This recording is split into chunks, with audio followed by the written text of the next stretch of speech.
change to me is... Change is about becoming familiar with something different. Establishing connection, connecting people through stories. To be open to others and to ideas. Start small, take it step by step. That's the first step. Just being willing to listen can actually open a lot of doors.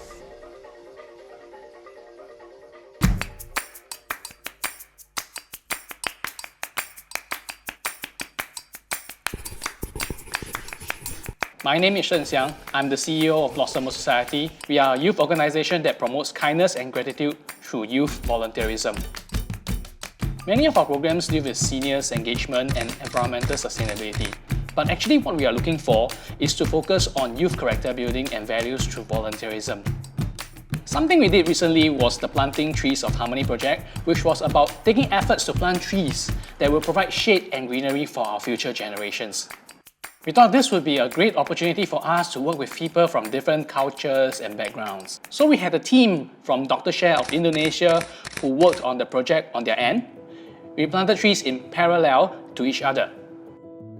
Though we were not connected physically, you could say that we were bound by a common ideal.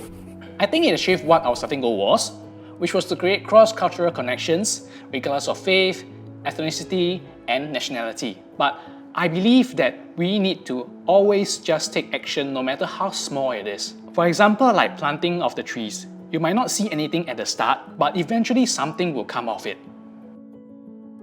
I always try to make sure the stories I tell have some kind of message, whether it's big or small. So even though many of them are for children, but they still have to say something or teach something. My name is Joseph Lee. I call myself a visual storyteller because I tell stories using drawings and visuals. The House of Mini Picture Books was a project I started a few years ago to make stories and books freely available online to everyone. So when I came across the Harmony Fund, I had the idea to do a cultural edition to come up with new stories that promote racial and religious harmony. The reasons why I brought in writers of different racial and cultural backgrounds for this project was because I wanted to see what kind of sparks the collaborations will create. I worked with a range of other creators, seasoned well-known writers like Farihan Baron and Abi Krish, as well as some youth students that I'm teaching in NAFA. It may sound cliche, but a project like this really opened my eyes to other cultures. Growing up in Singapore, we always thought that we are very familiar with other cultures, but there are still many details that we may not know. For example, what's the significance of the bindi? What does the flower gardens represent? Little things like that we always assume that we know. I always believe that stories can connect people, and this project just reaffirms my beliefs.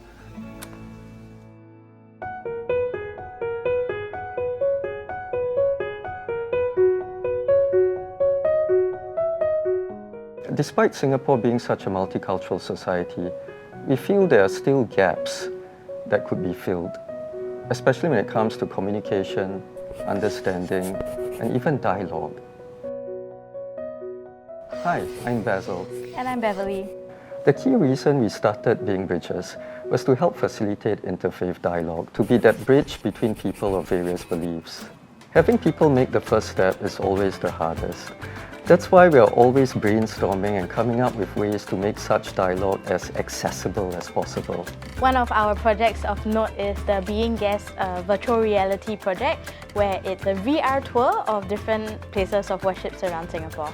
We noticed that many people found that visiting other houses of worship actually opens themselves up to learning about other religions. So we thought, why not bring these tours to the people, and even better, why not give them a 360 experience of the space?